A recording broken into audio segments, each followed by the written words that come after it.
Ce que j'ai appris en presque 12 ans, 13 ans de conservation de la forêt de nuages ici en Colombie, en contact avec les indigènes, les criollos, donc les métis, les descendants de colons, brassages indigènes.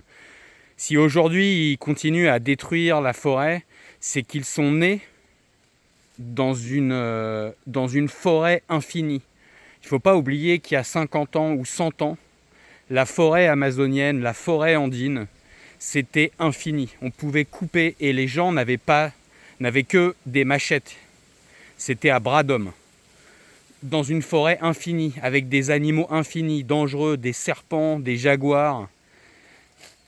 Et aujourd'hui, cet héritage, il est toujours là. Sauf que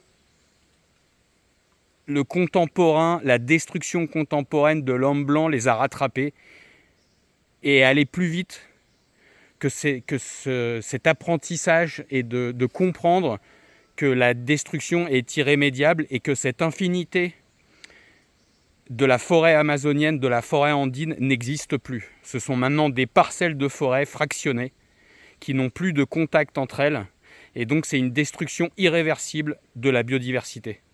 Et ça, à part des gens comme moi qui ont vécu, qui sont des deuxième et troisième générations de destruction massive des écosystèmes. Je suis français, j'ai vu la destruction massive de tous les écosystèmes sauvages. Je peux comprendre qu'il n'y a pas de machine en arrière.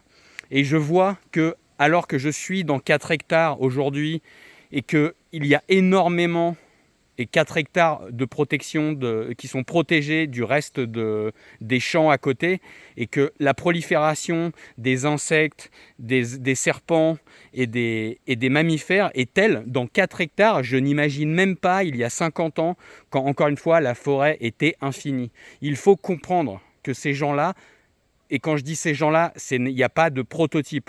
Ce sont toi et moi, c'est juste... Ils n'ont pas eu le temps de voir, encore une fois, cette destruction irréversible. Et quand ils s'en rendront compte, ça sera trop tard. Parce que le temps de reprendre une forêt, ce sont des centaines, voire des milliers d'années.